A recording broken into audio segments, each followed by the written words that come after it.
बिस्मिल्लाहिर्रहमानिर्रहीम। आज तक के मुअज़्ज़ज़ नाज़रीन अस्सलाम वालेकुम। अब किस नंबर 311 मुलाहिज़ा फरमाएं। ये तो मैं समझ गया था सुर्ख जीप में यहाँ आने वाला वही बहरूपिया था जो शादमान कॉलोनी से मेरा ताक़ुब करते हुए नहर के किनारे पहुंचा था और मुझसे कलाम किए बगैर रफू चक्कर हो गया था। यकीनन उसके बाद उसने इधर का ही रुख किया था। ये कमबख्त नकली वजदान बहुत ही खतरनाक साबित हो रहा था। डार्लिंग को वो अगर अपने साथ ले गया था तो उसका एक ही मतलब था, वो शातिर बिल्ली भी उसे धोखा खा गई थी। ये तो बहुत ही तशवीशनाक सूरत हाल थी। डार्लिंग का धोखे में आ जाना कोई मामूली बात नहीं थी। वो किस तरफ गया है और कब वापस आएगा, मैंने इज़तरारी लहजे में पूछा, हालांकि मुझे यकीन था कि वो वापसी के इरादे से नहीं गया होगा। अल्लाह दिता गंभीर आवाज़ में बोला, जनाब आखिर मामला क्या है, अब दोनों में असली कौन है? ये तो मैंने महसूस किया कि कोई गड़बड़ हो चुकी है। अल्लाह दिता एक मामला फहम और दूर अंदेश शख्स साबित हो रहा था। मैंने नहायत ही ठहरे हुए लहजे में कहा, वो एक बहरूपिया है, बहुत ही खतरनाक इंसान। मैं असली वजदान हूँ, तुम जल्दी से गेट खुलवाओ और पाशा को बताओ मैं वापस आ गया हूँ। अल्लाह दिता ने मौका महल देखते हुए गार्ड को इशारा किया कि वो हमारे लिए कोठी का गेट खोल दे। मैं जीप को अंदर ले गया, फिर हम दोनों गाड़ी से नीचे उतर आए। अल्लाह दिता हमारे नजदीक ही खड़ा था। मैंने उसकी तरफ देखा तो उसने एक और इंकशाफ किया, साहब पाशा साहब तो इस वक्त कोठी में मौजूद नहीं है। वो कहाँ चले गए भाई? बेइख्तियार मेरे मुंह से निकल गया। अल्लाह दिता ने बताया उन्हें अचानक सैयदपुर जाना पड़ गया है। बड़े पाशा साहब को दिल का दौरा पड़ा है। फरीद साहब अपनी बेगम के साथ उतर गए हैं। बड़े पाशा से उसकी मुराद फरीद पाशा का बाप कमाल था। यह खबर बड़ी होलनाक और सनसनीखेज थी। मैंने उसके साथ कदम बढ़ाते हुए पूछा, वो लोग यहाँ से कितने बजे रवाना हुए हैं? 7 बजे, अल्लाह दिता ने बताया। इस वक्त रात के 9 बजे थे। इसका मतलब था पाशा को गए 2 घंटे गुजर चुके थे। ये लगभग वही वक्त था जब मैं गैंडा नुमा कादर बख्श का इंटरव्यू कर रहा था। हालात ने अचानक संगीन सूरत-ए-हाल इख्तियार कर ली थी। मैंने अल्लाह दिता से पूछा, अच्छी तरह सोच कर बताओ, वो शातिर बहरूपिया कितनी देर पहले यहाँ से गया है और उसने अपनी वापसी के बारे में क्या बताया है? मेरे ख्याल में उसे गए हुए 20 मिनट हो गए होंगे, उसने बताया। उसने जाते हुए यही कहा था कि थोड़ी देर में वापस आ जाएगा। वो अपने साथ मेरी चाहिए थी बिल्ली को भी ले गया, मैंने तुर्श लहजे में कहा, और तुम लोगों ने उसे रोका तक नहीं। ये कैसी गैर जिम्मेदारी है? क्या मैं इसे खयानत समझूं? वो अफसोसनाक अंदाज में बोला, हम क्या करते जनाब, हम तो यही समझे आप हैं, हम आपको किस तरह मना कर सकते हैं? क्या आप डार्लिंग को साथ ना लेकर जाएं? वो बेचारा भी ठीक ही था। मैंने पूछा, चलो गाड़ी के हवाले से, तो उसने ये जवाब पेश कर दिया कि वो खराब हो गई है। तुम लोगों ने उसके लिबास पर भी तवज्जो नहीं दी। उसने सफेद पैंट कोट पहन रखा था और मेरा लिबास तुम देख रहे हो। हम बातें करते हुए कोठी के अंदर ड्राइंग रूम में आ बैठे तो अल्लाह दिता ने मेरे सवाल का जवाब देते हुए बताया, साहब सच्ची बात तो ये है कि हम उसे ज़हनी तौर पर चूंकि वजदानी समझ रहे थे, इसलिए उसके लिबास पर तवज्जो देने की जरूरत नहीं महसूस की। अब आपने याद दिलाया तो मुझे याद आया कि उस चक्करबाज ने वाकई सफेद कोट पहन रखा था, हत्ता कि उसके पाँव में जूते भी सफेद ही थे। हो मेरे खुदाया, ये तो बहुत गजब हो गया। उसने दोनों हाथों से अपना सर थाम लिया। हमसे बहुत बड़ी गलती हो गई। वाकई आप तो इसी लिबास में कोठी से रवाना हुए थे, आप ही असली वजदान है। फिर उसका अंदाज मुल्तियाना हो गया, साहब मैं आपसे माफी चाहता हूँ, उसने बाकायदा हाथ जोड़ते हुए कहा। मुझसे एक संगीन खता हो गई। अब अगर वो बहरूपिया मुझे नजर आ गया तो मैं उसे जिंदा नहीं छोड़ूंगा। इतना जज्बाती होने की जरूरत नहीं, मैंने कदरे नर्म लहजा इख्तियार करते हुए कहा। गलती इंसान से हो जाती है और इस गलती में तुम बहुत ज्यादा कसूरवार नहीं हो। जो मामलात हालात की सितम शरीफी ने बिगाड़ दिए हैं उनसे मैं निपट लूंगा, तुम अपने हाथों को कंट्रोल में रखो। आखिरी जुमला मैंने उसके जुड़े हुए हाथों की तरफ इशारा करते हुए अदा किया था। वो शर्मिंदा सूरत बनाकर बोला, अगर पाशा साहब को मेरी समाकत का पता चल गया तो वो बहुत नाराज होंगे। मैंने कहा, यह वाकया पाशा से छुपा नहीं रह सकता और ऐन मुमकिन है वो तुमसे सख्त खफा भी हो। बहरहाल गए वक्त को वापस नहीं लाया जा सकता। वो निदामत में इस अंदाज में गर्दन को झटकने लगा। मैंने एक फौरी ख्याल के तहत उससे पूछा, क्या तुमने नकली वजदान को पाशा की सैयदपुर रवानगी के बारे में बताया था? हाँ बताया था जनाब, वो इस बात में सारी लाते हुए बोला। उस पर उसने पूछा था वो कब वापस आएंगे। जाहिर है मेरे लिए वो वजदान था, इसलिए मैंने उसे एक बात ठीक ठीक बता दी। पाशा साहब सैयदपुर किस वजह से गए हैं और ये कि कल से पहले उनकी वापसी मुमकिन नहीं। मैं पाशा साहब के अजीज दोस्त वजदान से क्यों कर झूठ बोलता? अल्लाह दिता अपनी जगह दुरुस्त कह रहा था, लेकिन उसकी फराम करदा इतला मेरे लिए क़यामत दर क़यामत थी। वो चालबाज बहरूपिया मेरी डार्लिंग के अगवा के साथ इस कोठी से ये मालूमात भी हासिल करके ले गया था कि साहब खाना आज की रात कोठी पर नहीं, वजदान और 2 मुलाजिम इस रात कोठी में होंगे। पाशा ने मुझे बताया कि वो अपनी हिफाजत का कोई ठोस बंदोबस्त कर लेगा, लेकिन कोठी के अंदर फिल वक्त मुझे ऐसे आसार कहीं दिखाई नहीं दे रहे थे। खानसामा अल्लाह दिता सिक्योरिटी गार्ड उमर दीन के अलावा कोठी में या तो मैं था या फिर सर्कल। इस बात में किसी शक्को शुबे की गुंजाइश नहीं थी कि मेरा हू बहू बहरूप भरने वाला वो नकली वजदान किसी भी तौर मेरा दोस्त नहीं हो सकता। अगर ऐसी कोई बात होती तो वो मुझसे मुकालमा किए बगैर दुम दबाकर मौके से फरार ना हो जाता। वो यकीनन मेरे दुश्मनों का भेजा हुआ था जो मेरी गैर मौजूदगी का फायदा उठाकर डार्लिंग को बड़ी सफाई से कोठी से निकाल कर ले गया था। यह मेरे लिए खुला चैलेंज था। गोया उसने शेर के जबड़ों में खार डालने की कोशिश की थी। एक कामयाब कोशिश। अज़ाबाद यही सही, मगर मुझे उस चीदार बाजू को अपने दांतों तले पीसना था जो मेरी डार्लिंग को मुझसे छीन कर ले गया था। इस वक्त मेरे लिए तशवीश की बात यह थी कि मेरे दुश्मन इस बात से आगाह हो गए थे कि इस रात मैं कोठी में बासानी शिकार किया जा सकता हूँ। किसी बड़े बैरूनी हमले की तवक्को की जा सकती थी। मैं बेख्तियार सनसनी खेज नजर से अल्लाह दीता को देखने लगा। उसने एक मरतबा फिर शर्मिंदगी से निगाह झुका ली। मैंने उसे मुखातिब करते हुए पूछा, पाशा साहब ने मेरे लिए क्या पैगाम छोड़ा है? मैं नकली वजदान की शर्मंगेज हरकत से इस कदर कबीदा खातर हुआ था कि पाशा के बाप का मामला दानिस्ता तौर पर पस से पूछ चला गया। पाशा को मैं दिल से दोस्त तस्लीम कर चुका था। उसके बाप को हार्ट अटैक हुआ था, यकीनी तौर पर मेरे लिए भी किसी सदमे से कम नहीं था। दोस्त की मुसीबत को नजरअंदाज करना आला दर्जे की कम ज़र्फी कहलाती है। अल्लाह दीता ने मुझे बताया, पाशा साहब को जैसी फोन पर पता चला कि बड़े पाशा साहब को दिल का दौरा पड़ा है तो उन्होंने सबसे पहले आप ही से राब्ता करने की कोशिश की। उन्होंने आपको फाजलिया कॉलोनी वाली कोठी पर फोन किया, लेकिन आपने फोन अटेंड नहीं किया। उसके बाद उन्होंने अपने एक दोस्त डॉक्टर रियाज से बात की। रियाज साहब दिल के डॉक्टर हैं और बड़े पाशा साहब के मामलात को अच्छी तरह समझते हैं। वो पाशा साहब के साथ ही सैयदपुर गए हैं। वो एक लम्हे को सांस लेने की खातिर रुका, फिर बात जारी रखते हुए बोला, आपके लिए उन्होंने सिर्फ इतना कहा था कि जब आप वापस आ जाएं तो फिर तमाम वक्त कोठी के अंदर ही मौजूद रहें। वो सैयदपुर पहुंचने के बाद किसी भी वक्त आपको फोन करेंगे। मेरे सीने से एक तवील और गहरी सांस खारिज हुई। फोन के जिक्र पर वो वाकया मेरे ज़हन में ताज़ा हो गया जब फाजलिया कॉलोनी वाली खाली कोठी फायरिंग की आवाज से गूंज उठी थी। मैंने 2 फायरिंग ब्रेस्ट के दौरान में कोठी के किसी हिस्से में फोन की घंटी की आवाज वाज़े तौर पर सुनी थी। अज़ाबाद की अफरा तफरी और हलचल ने मेरा ध्यान उस तरफ से हटा दिया था। अगर इस वक्त मुझे मालूम होता कि पाशा मुझसे राब्ता करने की कोशिश कर रहा है तो मैं किसी तरह फोन अटेंड करने के बारे में सोच सकता था, लेकिन अफसोस कि मैं उस बारे में सोच नहीं सकता था। कमान से निकला हुआ तीर और बीता हुआ लम्हा लौट कर वापस नहीं आता, इसलिए पछताने का कोई फायदा नहीं था। मैंने अल्लाह दीता से कहा, खाने का वक्त हो चुका है, इस सिलसिले में तुमने कोई बंदोबस्त किया है? वो धीमी आवाज में बोला, पाशा साहब जिस अफरा तफरी के आलम में यहाँ से रुखसत हुए हैं उस वाक़े ने मुझे बहुत दिल शिकस्ता कर दिया है। बाकायदा खाने का एहतमाम तो नहीं किया, लेकिन मैं 15-20 मिनट में तैयार कर लूँगा। सच्ची बात तो यह है कि खुद मेरा खाने पीने को भी जी नहीं चाह रहा था। खाने वाला सवाल मैंने महज जरगल की वजह से किया था। जिन हालात में हमारी मुलाकात हुई थी उससे लगता था पिछले कई घंटों से जिंदगी बचाने की सही ने उसे खाना खाने की मोहलत नहीं दी होगी। दिल बोझल और ज़हन परागंदा ही सही, मगर जिंदगी के तकाजे निभाने पड़ते हैं, जिनमें अव्वलीन तकाजा ये है कि जिंदा रहने के लिए खाना चाहिए, चाहे वो खाना जहर मार ही क्यों ना किया जाए। मेरे इशारे पर अल्लाह दीता उठकर किचन की तरफ जाने लगा तो मैंने ताकीदी लहजे में कहा, किसी तकल्लुफ में पड़ने की जरूरत नहीं, बस थोड़ा सीधा सादा खाना तैयार कर लो।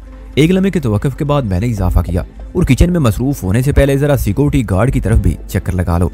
वो नया बंदा है, शुरू ही से टाइट करके रखोगे तो बाद में परेशानी नहीं होगी। उसे अच्छी तरह समझा दो, वो अपनी आंखें खुली और खवास बेदार रखे। अल्लाह दीता इस बात में सारी लाते हुए रुखसत हो गया। अल्लाह दीता से होने वाली गुफ्तगू के दौरान में जरगल बिल्कुल खामोश बैठी रही, लेकिन जैसे उसने देखा हमें तन्हाई मैसर आ गई है, उसकी जबान खुल गई। उसने मुझसे मुखातिब होते हुए सवाल किया, वजी ये नकली वजदान या बैरूपिये का क्या चक्कर है? मैंने जवाब दिया, ये चक्कर अभी पूरी तरह मेरी भी समझ में नहीं आ सका। मेरा ख्याल ये मेरे दुश्मनों की कोई गहरी चाल है। लेकिन मैंने जुमला अधूरा छोड़कर जरगल को देखा और कहा, मुझे उम्मीद है मैं इस साजिश को बहुत जल्द बेनकाब कर दूंगा। वो तो इस कोठी से तुम्हारी डार्लिंग को भी ले गया। जरगल ने मजीद कहा, उस डार्लिंग के बारे में कुछ बताओ, ये किरदार भी मेरे जहन को अच्छा खासा उलझा रहा है। मैंने वजाहत करते हुए कहा, डार्लिंग दरअसल मेरी बिल्ली का नाम है। वो बहुत ही क्यूट पालतू बिल्ली है, मगर उस बैरूपिये के झांसे में आ गई। वो उसे वजदान ही समझी होगी। मैं इसी पहलू से उलझ रही हूँ वजीब। वो संजीदगी से बोली, जानवर और खास तौर पर पालतू जानवर तो बहुत ही समझदार और मालिक शनास होते हैं। उनकी हिस्स नहायत ही तेज होती है। वो तो अपने आका के कदमों की चाप से उसकी मौजूदगी का अंदाजा लगा लेते हैं। उनकी हिसासियत जिस्म की मखसूस बू को भी अलग अलग शनाख्त कर लेती है। तुम्हारी डार्लिंग यकीनन तुम्हारे लम्स और जिस्म की मखसूस महक से आशना होगी। तुम्हारा स्वांग भरने वाला कोई बैरूपिया उसे बेवकूफ नहीं बना सकता। उन लोगों के बयान के मुताबिक डार्लिंग बड़ी शराफत से उस नकली वजदान की तरफ चली गई थी। ये वाकया मुझे तो हजम नहीं हो रहा, तुम्हारा क्या ख्याल है? जरगल ने बहुत ही अहम सवाल उठाया था। वाकई डार्लिंग एक जानवर होने के नाते मुझे और मेरे लम्स को अच्छी तरह जानती और पहचानती थी। वो नकली और असली वजदान में बखूबी तमीज करने की सलाहियत रखती थी। और फिर डार्लिंग कोई आम जानवर भी नहीं थी। अब तक उस बिल्ली के जितने रूप और कारनामे मेरे सामने आ चुके थे वो हैरान कुन और बाद नाकाबिले यकीन थे। उसे धोखा या जानसा देना हिमाशा के बस की बात नहीं थी। वो बैरूपिया अगर इस कोठी से डार्लिंग को अपने साथ ले गया था तो यकीनन उसने कोई बहुत बड़ा चमत्कार दिखाया होगा। अब रफ्ता रफ्ता नकली वजदान की कारीगरियां मुझ पर खुल रही थी। वो मेरी कामयाब डमी का भरपूर किरदार अदा कर रहा था। सरगल डार्लिंग के कारनामों से वाकिफ नहीं थी, इसलिए उसके जहन में डार्लिंग का तस्वुर किसी आम बिल्ली जैसा होगा। मैं सरदस्तू से डार्लिंग के बारे में किसी तफसील में ले जाने का कोई इरादा नहीं रखता था, इसलिए मुबम अंदाज में कहा, तुमने बात तो बहुत पते की है। लगता है वो बहरूपिया कोई जादू वगैरह भी जानता है। कोई नकल बमुताबिक असल बनाने की कोशिश की गई है। वो मानी खेज नजर से मुझे तकते हुए बोली, तुम भी कौन सा कोई कम हो, मैंने तुम्हें पुलिसरार ऐसे ही तो नहीं कह दिया था। मैंने मौजू बदलते हुए उससे पूछा, तुम्हारे कंधे का दर्द अब कैसा है? कोई खास नहीं। वो घायल शाने को उचकाते हुए बोली, मैं तो इसे भूल ही गई थी। मैंने कहा, खाने से फारिग होने के बाद तुम लिबास तब्दील कर लेना, मैं तुम्हें ढंग का कोई जनाना लिबास निकलवा दूंगा। उसी वक्त तुम्हारे कंधे का मुआयना भी कर लूंगा। मेरा ख्याल है पाशा की कोठी में फर्स्ट एड का सामान मौजूद होगा। तुम्हारी माकूल सी ड्रेसिंग हो जाए तो आराम से सो जाना। पता नहीं कल की सुबह तुम्हारे लिए किन हंगामों का तोहफा लेकर आएगी। उसके चेहरे के तासरात से जाहिर था वो अच्छी तरह समझ रही है कि मैंने गुफ्तगू का मौजू क्यों बदला है।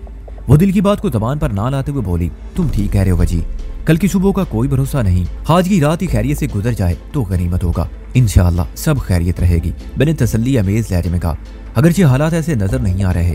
वो ख्याल अफरोज अंदाज में बोली, मुझे खदशा है वो बहरूपिया जरूर कोई नया गुल खिलाएगा। उसकी हरकत को मैं समझ नहीं पा रही हूँ।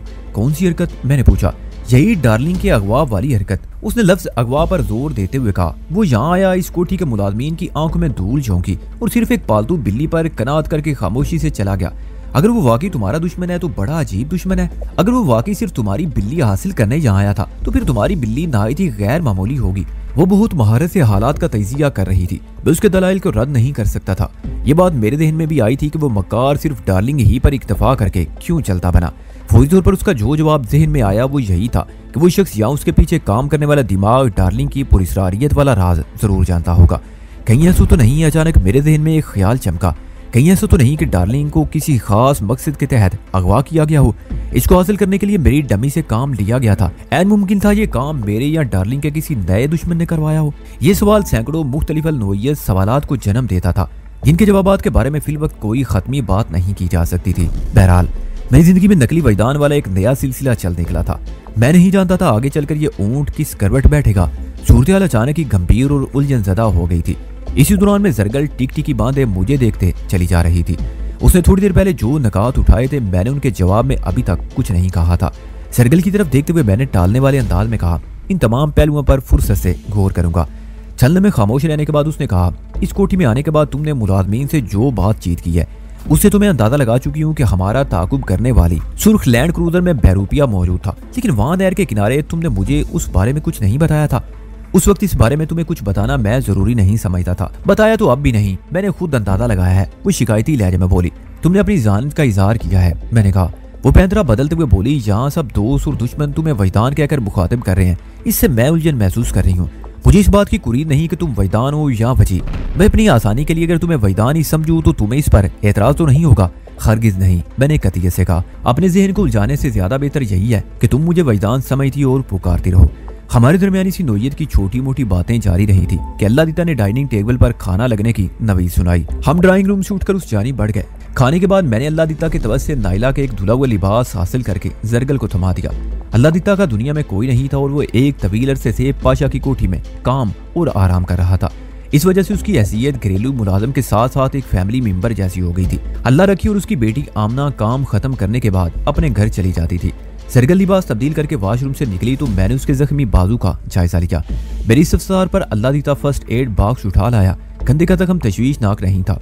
मैंने मुतासरा हिस्से को एक एंटीसेप्टिक लोशन से साफ किया और वाउंड हीलिंग क्रीम लगाकर पट्टी बांध दी। मज़कूरा वाउंड हीलिंग क्रीम किसी गैर मुल्की कंपनी की बनी हुई थी जो जख्म की मिजाज पुरसी के लिए बड़ी मुस्तनद समझी जाती थी।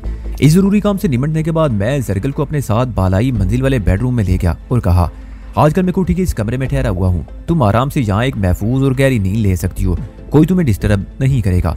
मैं निचली मंजिल के किसी कमरे में रात गुजार लूंगा। तुम चाहो तो दरवाजे को अंदर से बंद भी कर सकती हो। वो कमरे के दरो दीवार और खिड़कियों पर एक तायराना निगाह दौड़ाते हुए बोली, ठीक है, तुम ठीक कह रहे हो तो मैं यकीन कर लेती हूँ।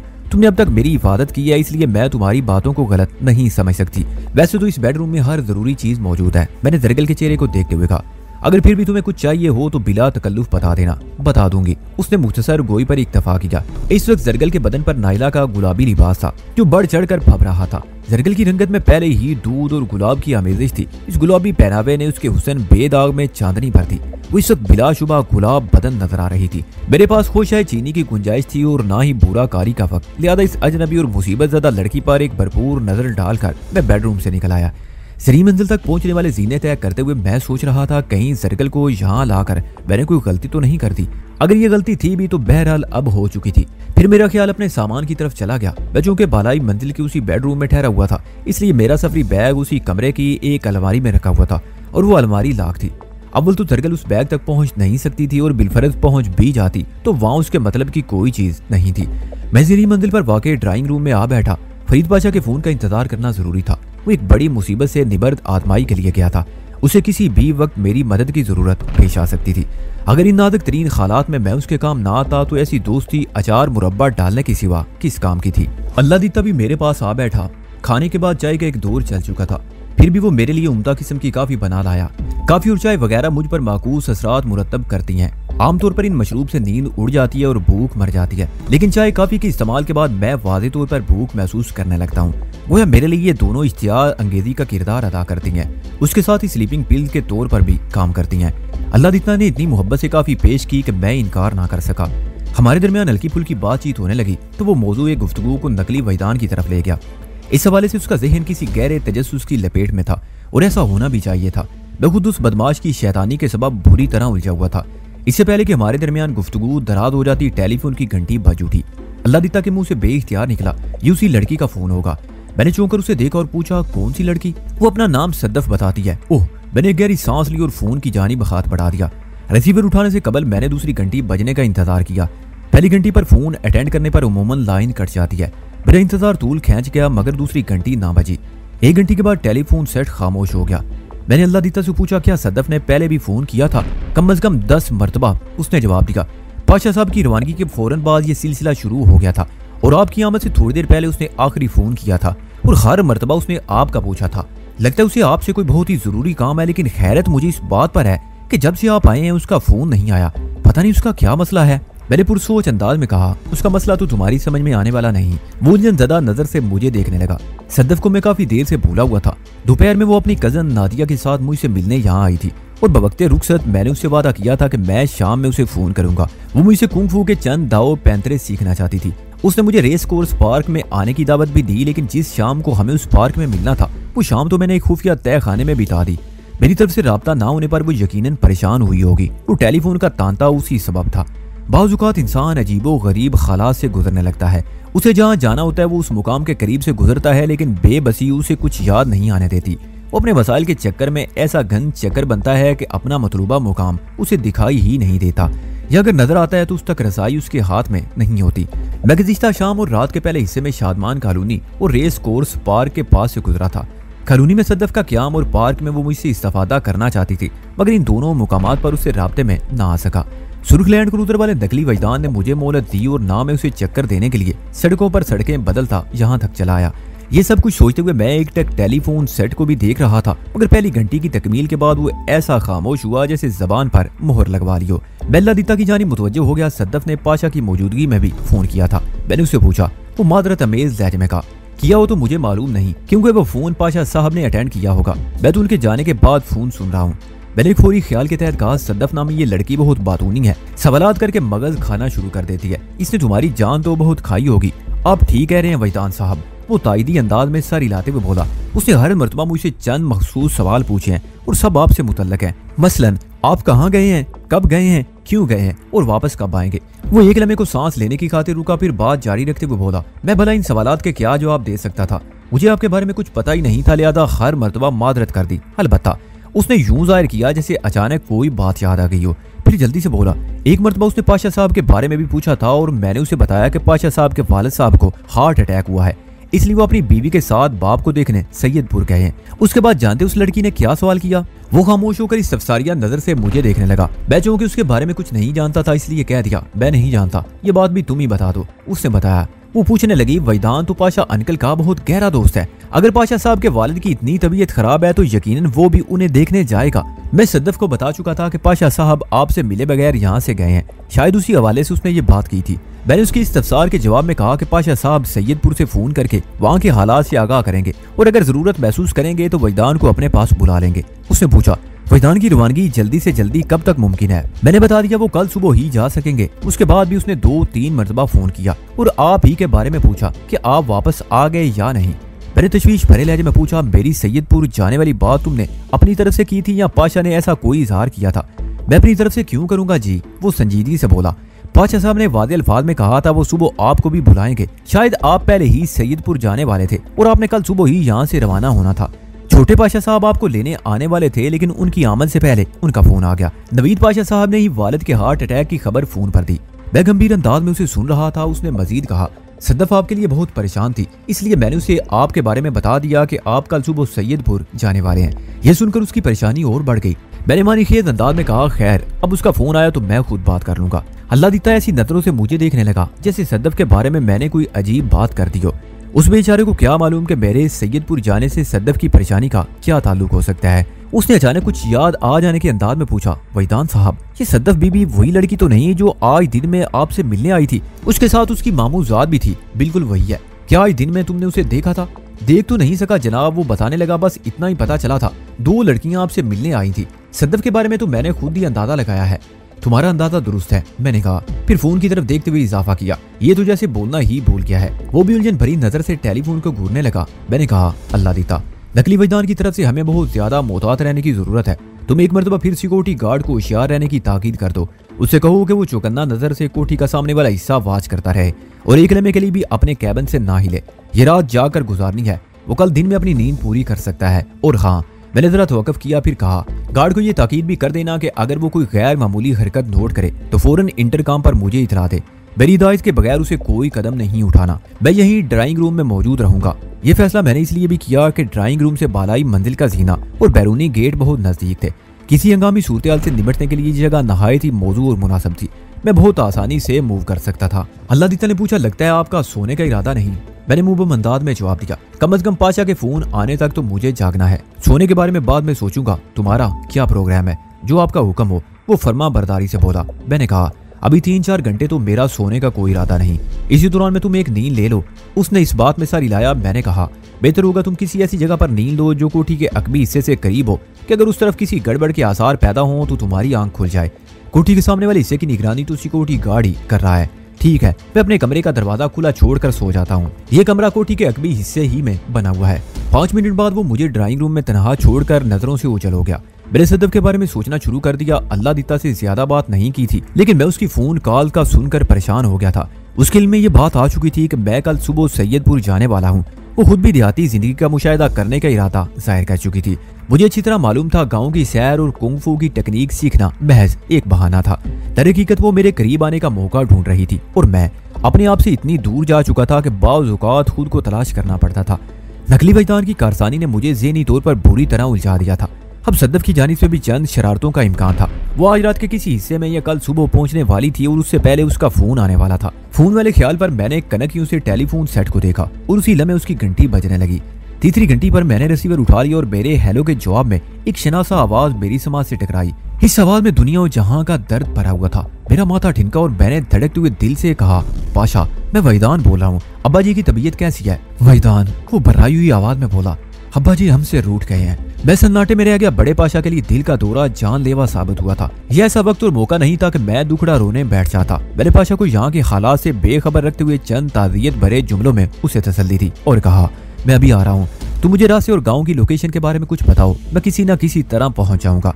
वो शिकस्ता लहजे में बोला, मैं तुम्हारे खुलूस और जज्बात को अच्छी तरह समझ रहा हूँ वहीदान। रात में सफर करना ठीक नहीं होगा। तुम कल सुबह अल्लाह दीता के साथ आ जाना। सैयदपुर का रास्ता उसका देखा बाला है, ये तुम्हें यहाँ पहुँचाकर वापस चला जाएगा। मैं उसके साथ यहाँ से चंद काबिले एतमाद और नमक हलाल किस्म के अफराद को भी कोठी पर भेज दूंगा। वहाँ की हिफाजत का मसला हल हो जाएगा। ठीक है, ठीक है, मैंने खुलूस भरे लहजे में कहा। तुम सैयदपुर के मामलात को देखो, यहाँ सब खैरियत है, सुबह मुलाकात होगी। टेलीफोनिक राब्ता खत्म हो गया। मेरा दिल अचानक ही किसी बहुत बड़े बोझ तले दब गया। फरीद पाशा आज मेहरबान साए से महरूम हो गया था। मेरी निगाह में वो मंदिर घूम गया जब मेरे वालिदैन को मेरी नन्ही बिसारत ने खाको खून में लौटते देखा था। उस वक्त मैं पुख्ता सोच का हामिल नहीं था, लेकिन वो खून चुका मंदिर गोया मेरी यादाश्त में गड़ गया था। मैं अपने वालिदैन की हसरतनाक मौत को कभी नहीं भूल सकता था। इस महरूमी, इस ज़ियां और इस दायमी जुदाई को वही लोग महसूस कर सकते हैं जो इस तजर्बे से अमली तौर पर गुजर गए हों। फरीद पाशा और दीगर लवाकिन इस वक्त जिस सदमे जानका से गुजर रहे होंगे उसका तसव्वुर गमज़दा उदास कर देने वाला था। मैं सोफे से उठा और ड्राइंग रूम में टहलने लगा। अचानक एक इज़रार ने मुझे अपनी गिरफ्त में जकड़ लिया। थोड़ी देर पहले अल्लाह दिता से होने वाली गुफ्तगू के दौरान मुझे मालूम हो चुका था बड़े पाशा साहब को दिल का ये तीसरा दौरा पड़ा था। इससे पहले 2 माइज अटैक हो चुके थे। दिल का तो एक ही दौरा जान ज़ियानी होता है और तीसरे दौरे के बारे में तो कहा जाता है ये मौत का दूसरा नाम है। थर्ड अटैक से बच जाना किसी मोजिज़े से कम नहीं है। चूंकि मोजिज़े अमूमन रुनमा नहीं होते इसलिए कमाल पाशा जिंदगी हार गया। फरीद पाशा का बाप कमाल पाशा तो अपनी जिंदगी की 65 बहारें देख चुका था और गुज़िश्ता चंद साल से वो आरदा क्लब में मुब्तला भी था। मौत ने उसे खास तिब्बी अंदाज में जिंदगी से छीन लिया, लेकिन मेरे वालिद और वालदा का क्या कसूर था? वो तो भरपूर जवानी में इस दुनिया से उठ गए। उन दोनों ने किसी का कुछ नहीं बिगाड़ा था, ना ही किसी बीमारी से उनकी ताल्लुकदारी थी। फिर अहम कातलों ने एक सफाक और जालिम शख्स के इशारे पर उन्हें बेदर्दी से मौत के घाट उतार दिया था। बेसरारी कदमों से दरो दीवार के दरमियान टहल रहा था।